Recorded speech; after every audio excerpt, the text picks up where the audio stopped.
Welcome to PhysioExplained. Today let us have a short introduction to medical physiology. Physiology and medical physiology are closely related, but they do differ in scope, focus and application. So physiology is a scientific study that deals with normal function. So we can say physiology is a scientific study of normal function of almost all living organisms. It can be plants, it can be animals or humans. So the general study or a basic study about a normal function of living organism. So here we have to understand that physiology is about studying normal functions of living organism, right? Whereas medical physiology is a specialized branch of human physiology that focuses not only on the normal function, it focuses both on health and also diseased condition. So we can say medical physiology is a specialized branch of human physiology that focuses on functions of human body, both health and disease. Thus, it deals in particular with the clinical context. The scope of medical physiology is human-centered. Yes, it is taught as a core subject in medicine and also in dental, physiotherapy, nursing and also other allied health courses. It mainly focuses on integrating the basic physiological mechanism with clinical relevance. Okay, that is the medical physiology thing. So it integrates the basic physiological mechanism with clinical relevance. It emphasizes on homeostasis, how the organ system functions, what is the pathophysiology behind a disease, and thus it helps in diagnosing the condition, helps in diagnostic reasoning. Medical physiology application is wide and it forms a foundation of the clinical medicine. It forms a foundation of the clinical medicine. So the application is really vast. Okay. It helps the healthcare professionals to understand how a normal function changes in disease, thus helping in diagnosing and also in treatment. Studying physiology can be approached by two ways. One is by teleological method. Teleological method or teleological approach, which means it focuses on why a function occurs. So when something or some concept or some method that answers why, then we say it as purpose driven, right? Purpose driven, or we can say it is goal oriented. For example, why do we breathe? Why do we breathe? The teleological answer is definitely to bring in oxygen, to remove carbon dioxide, which is very, very important for survival of that living organism. Yes, right? So, teleological questions bring in the answer which is purpose driven and goal oriented. That is why this function occurs. Fine. The next approach is mechanistic approach. Mechanistic approach. Mechanistic approach focus on how a function occurs. So when some concept or approach that answers how the function occurs or how that is happening, we say it is cause and effect. Yes, that cause and effect. Okay, the cause and effect based on a biological mechanism. For example, how do we breathe? Definitely, the mechanistic answer should be the diaphragm. Yes, it contracts, thus increasing the thoracic volume, decreasing the intrapleural pressure, allowing the air to enter the lungs. So the mechanistic answer is given. So this is going to emphasize on the underlying process. It can be anatomical, biochemical, cellular or even molecular mechanism. So this mechanistic approach is mainly used in case of scientific research. So your physiology is more focus towards a scientific research, evidence-based medicine, and also advanced physiological studies. This mechanistic approach and teleological approach together work in order to build our concept on physiology. Fine.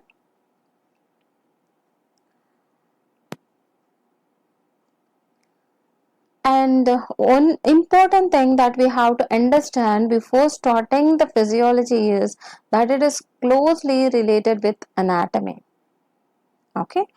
Though we say that anatomy and physiology are two interdependent branches of biology. Okay. These are all like very closely related. They work together. So it forms a foundation of medical science. Foundation of medical science. We know that anatomy deals with study of structure, and we know that physiology deals with study of function. These two work together. Okay, they work individually as well as together to sustain life. So that is the most important thing, that we have to understand this structure determines the function and this function reflects the structure. Fine. For example, if you are learning, for example,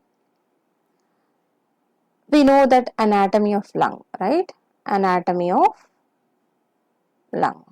Yeah, imagine that this is a lung. We know that anatomy of lung, that lungs contain millions of alveoli, and also it contains a rich capillary network.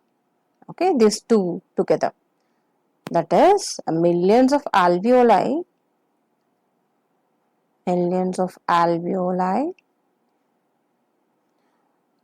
with thin walls. Fine, because that is the anatomical thing we have to know. Millions of alveoli with thin wall and rich capillary network.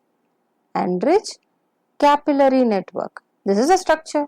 And physiologically, we know that this structure is very important for efficient gas exchange. Yes, efficient gas exchange. Fine. So, we have to know about the structure well for understanding the function. Okay. So, physiology cannot be meaningfully understood without anatomy. Together, they help explain how the human body works as a coordinated whole. Clear? So, the syllabus that we are going to cover in general physiology is homeostasis, body fluids, structure and function of the cell, transport across cell membrane, membrane potential, that will deal in the upcoming classes. Let us understand the functional levels of organization. Okay, the functional level of organization. The first level is the chemical or molecular level.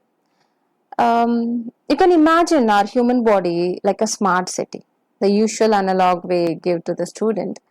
Okay, imagine that our human body is a smart city, and the very much needed raw materials, okay, the components or your atoms and molecules, right? So that is what your chemical and molecular level deals with. So this chemical and molecular level, that is your atoms, CHON, that is your carbon, hydrogen, oxygen, nitrogen, and also your molecules like water, glucose, etc., that is going to serve as a raw material, right? Raw ingredients, okay, for the further build-up of our body. Next, we have a cellular level, that is your cells. Okay, cells can be of muscle cells or nerve cells. Fine. It functions as a structural and functional unit of the life. So, this is going to constitute a tissue level, which is a group of similar cells. the group of similar cells that constitute a tissue level. So for example, muscle cells, a group of muscle cells is going to consider muscle tissue, nerves, nervous tissue, okay. And then organ level, a similar tissues are going to constitute an organ. For example, your heart, your brain, lungs, etc. And then coming to the body system level, that is organ system level, group of organs working together is going to constitute this organ system level. Fine. Example, your GIT, okay, your respiratory tract, and also your circulatory system. Fine. And finally, we as a whole organism. This is a complete human being. So integration of all systems to sustain a life, to adapt, grow, think, reproduce, whatever, that is going to be a whole complete human being. Clear? Next, let us learn about this transition, okay? Because we know that unicellular organism from one to many, the evaluation of complexity, how it happens. So starting point was unicellular organism, right?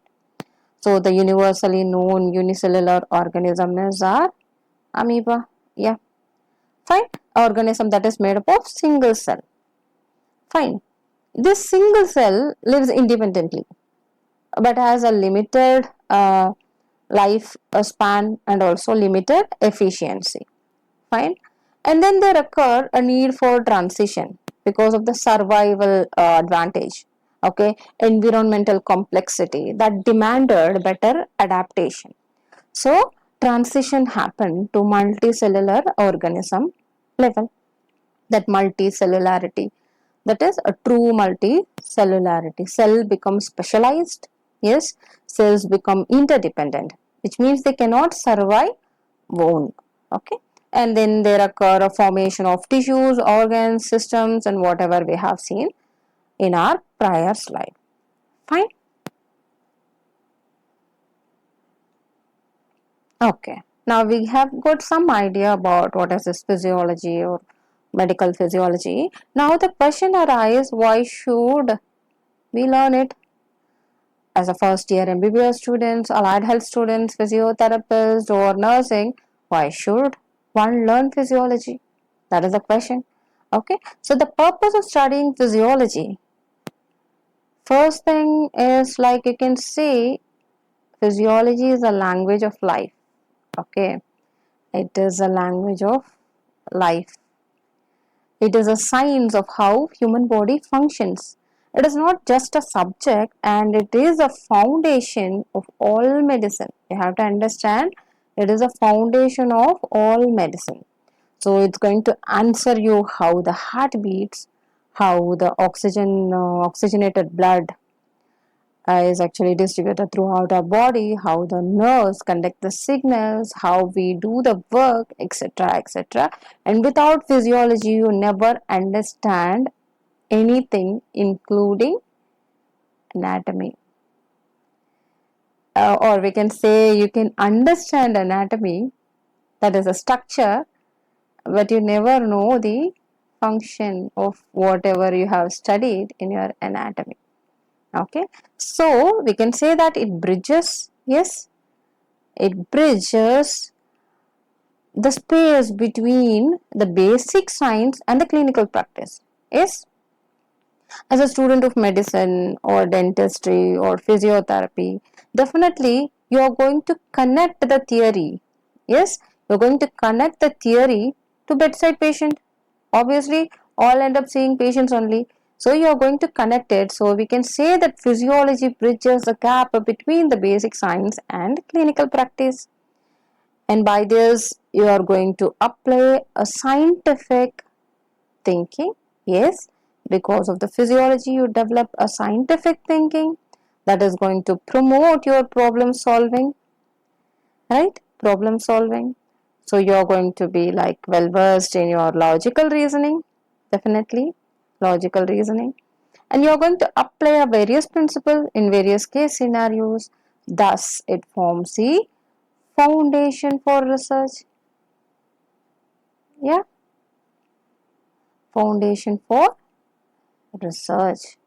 So, overall, physiology makes you competent, confident healthcare professional. It enhances your diagnostic ability, decision making, and also it helps in patient education. Fine. So, just it is not a subject to pass the exam, but to understand a life, to heal the disease, and also to serve the humanity. Fine. So I hope you have understood what is physiology and what is the purpose, what is the scope, application, and why we have to learn physiology in your first year as a core subject. Let us see in another class. Thank you.